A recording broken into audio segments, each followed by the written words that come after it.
नमस्कार, मैं डॉक्टर कृष्ण नारायण। चलिए आज आई के क्लिनिक में। First of all history taking बहुत ही बारीकी से करें। टॉर्च एग्जामिनेशन में ही आपको 50% डायग्नोसिस मिल सकता है, हिस्ट्री टेकिंग अगर आप अच्छे से करते हैं तो।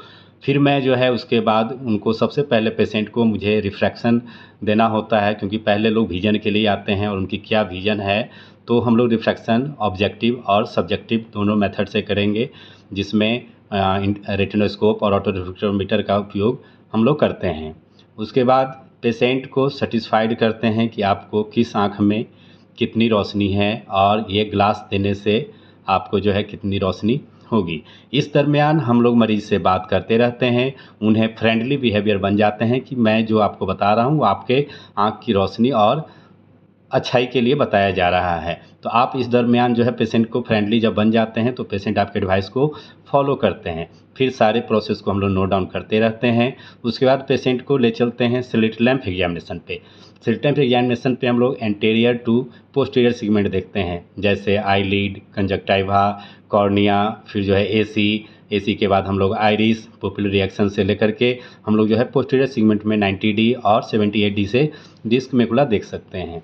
अगर फिर भी मीडिया अगर हेजी हो तो आप उन्हें डायलेटेशन ड्रॉप डालें और पुतली फैलाने के बाद प्रॉपर वे में उनका फंडोस्कोपी कर सकते हैं। फंडोस्कोपी हम लोग इनडायरेक्ट से करते हैं, जिसमें 20D लेंस का यूज होता है। इसमें फुल रेटिना दिख जाएगा, कप डिस्क रेशियो से लेकर रेटिना में किसी भी तरह का BRVO, CRVO या कोई भी पैथोलॉजी है, डायबिटिक रेटिनोपैथी है या CSR है, CSME है, all types of retinal pathology आप उसमें जांच सकते हैं।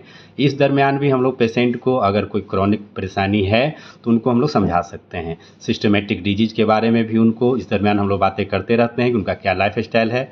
उसके बाद हम लोग डायग्नोसिस कंप्लीट कर लेते हैं, फिर एडवाइस देते हैं। एडवाइस में प्रोसेस जो भी हम लोग उनको प्रोसीजर सर्जिकल हो, ट्रीटमेंट वाला हो, वो हम लोग प्रोसेस में देते हैं। उसके बाद चलते हैं स्टेरिलिटी की तरफ। हम लोग हैंड वॉश प्रॉपर वे में करेंगे और स्टेरिलिटी का खास ध्यान रखेंगे कि अनस्टेलाइज चीज़ से आँख में ना काम करें। फिर जो है प्रॉपर वे में जो है हम लोग माइक्रोस्कोप को लगाते हैं। इसमें कॉर्नियल फॉरेन बॉडी का लेजन स्टाइप तो हम लोग खुद ही कर लेते हैं। उसके बाद पोस्टीरियर सेगमेंट या इंटीरियर सेगमेंट की अगर सर्जरी है, जिसमें कैटरेक्ट सर्जरी, फेकोइमल्सिफिकेशन या रेटिनल का कोई भी सर्जरी हो, तो उसमें हम लोग असिस्ट करते हैं। और माइनर ओटी का काम तो हम लोग सेल्फ कर ही लेते हैं।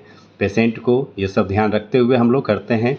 और आप लोगों से भी निवेदन है कि अपने क्लिनिक पे स्वच्छ काम करें, क्लियर करें और पेशेंट के प्रति ईमानदारी से करें। उन्हें सही जानकारी देते हुए अपनी आई क्लिनिक को प्रमोट कर सकते हैं। धन्यवाद।